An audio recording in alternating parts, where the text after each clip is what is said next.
एक उत्साहाचं वातावरण निश्चितपणे तुम्हाला पाहायला मिळते। आणि म्हणून त्या निमित्ताने संपूर्ण कोकणामध्ये एक झंझावत आम्हाला सर्वांना पाहायला मिळतोय, अनुभवायला मिळतोय। आणि त्या निमित्ताने आज या ठिकाणी रत्नागिरी नगरीमध्ये या लोकसभा मतदारसंघाचे उमेदवार प्रचारार्थ शिवसेनेचे पक्षप्रमुख उद्धव ठाकरे साहेबांची जाहीर सभा संपन्न होत आहे।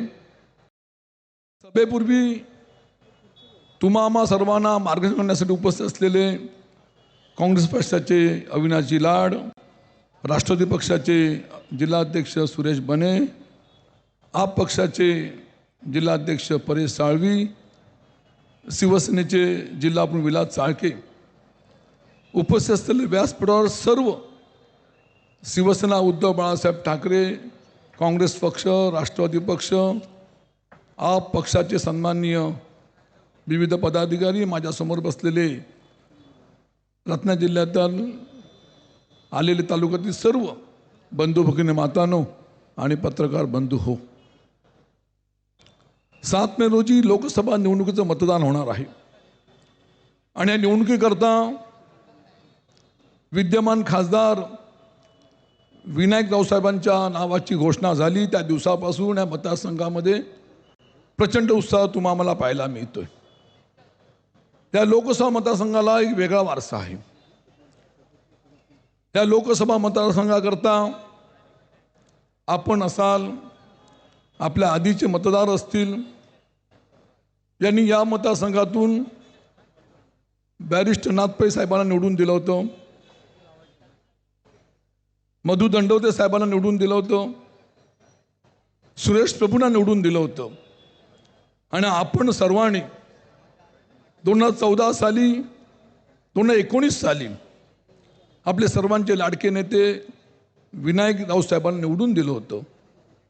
आणि म्हणून 2024च्या ह्या निवडणुकीमध्ये पुन्हा एकदा राऊसाहेबांच्या रूपाने या लोकसभा मतदारसंघामध्ये आपल्याला हॅट्रिक करून निवडून द्यायचा आहे, हा संकल्प आम्हाला निश्चितपणे सोडायचा आहे। संपूर्ण कोकणामध्ये पाहिलं तर शिवसेना प्रमुख बाळासाहेब ठाकरेंशी एक वेगळं नातं आहे। आतापर्यंत ह्या कोकणाला शिवसेनेने भरभरून दिलं आणि कोकणाने सुद्धा शिवसेनेला भरभरून दिलेलं आहे। आणि म्हणून ह्या निवडणुकीच्या अनुषंगाने निश्चितपणे केंद्रामध्ये जे मोदी सरकार आहे, खरं म्हणजे भारत सरकार आहे, पण मोदी सरकार अशा तऱ्हेचा कल्लोल संपूर्ण जनतेपुढे मांडला जातो।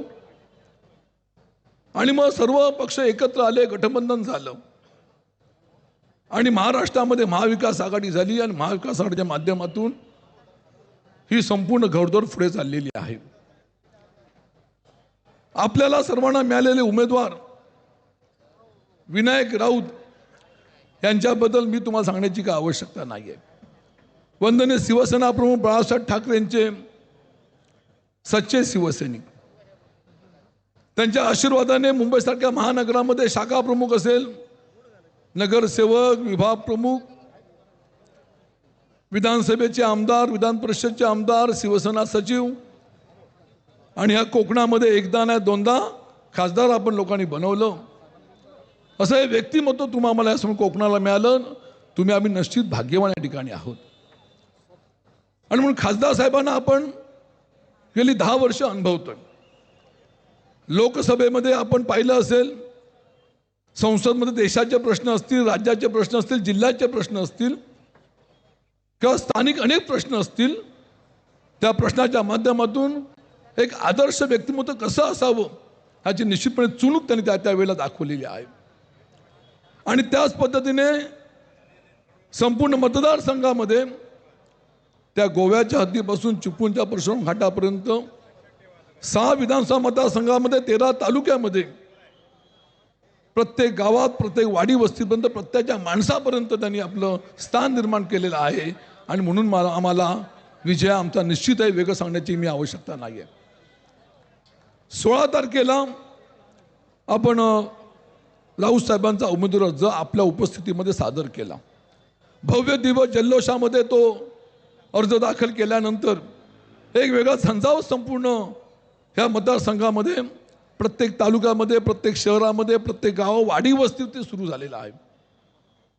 मी तुम्हाला अभिमानाने सांगेन, 16 एप्रिलला अर्ज दाखल करण्यापूर्वी खासदार साहेबांनी आपल्या लोकसभा मतदारसंघामध्ये जवळजवळ 110 सभा घेतल्या आणि 16 तारखेनंतर निवडणुकीच्या प्रचारात थांबेपर्यंत अजून जवळजवळ 100 सभा त्यांना घ्यायच्या आहे. म्हणजे संपूर्ण ह्या निवडणुकीच्या प्रक्रियेमध्ये जवळजवळ 120 सभा करण्याचा त्यांनी संकल्प सोडलेला आहे. एवढा संपर्क हे निश्चितपणे तुम्हाला अभिमानाची गोष्ट आहे. आणि म्हणून या ठिकाणी शिवसेना पक्षप्रमुख उद्धव ठाकरे साहेबांचं रत्नागिरीमध्ये आगमन झालेलं आहे. आणि तत्पूर्वी व्यासपीठावरती बसलेले सर्व मान्य मंडळींचे विचार तुमच्यापर्यंत पोचवायचे आहे. आणि म्हणून जास्त न बोलता, आपल्याला आठवत असेल 2014 सालच्या निवडणुकीमध्ये विनायक राऊत साहेबांच्या त्या विजयामध्ये, त्या निवडणुकीच्या निकालामध्ये 1,51,000 मताधिक्य मिळालं होतं. 2019 सालच्या निवडणुकीमध्ये 1,75,000 मताधिक्य मिळालं होतं.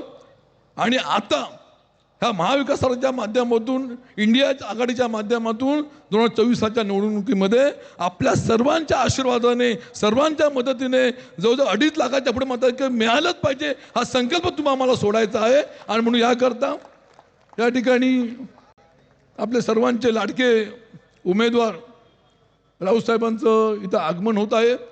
आणि म्हणून मी जास्त वेळ नव्हता या ठिकाणी या मान्यवरांना आपले विचार मांडण्यासाठी निश्चितपणे हा माईक या ठिकाणी देत आहे. आणि म्हणून या ठिकाणी आपण सर्व मंडळ या ठिकाणी जल्लोषामध्ये आलेले आहात. जाता एकच विनंती करेन आपल्याला की 7 मे रोजी निवडणुकीचं मतदान होणार आहे. आणि त्या निवडणुकीमध्ये आपण सर्व मंडळींनी मतदानावर जाल त्यावेळेला मशीनवरती विनायक भाऊराव राऊत आणि समोर निशाणीवरती बटन दाबा आणि प्रचंड निवडून द्या अशी नम्रपणे विनंती करतो आणि तूर्त थांबतो. जय हिंद, जय महाराष्ट्र.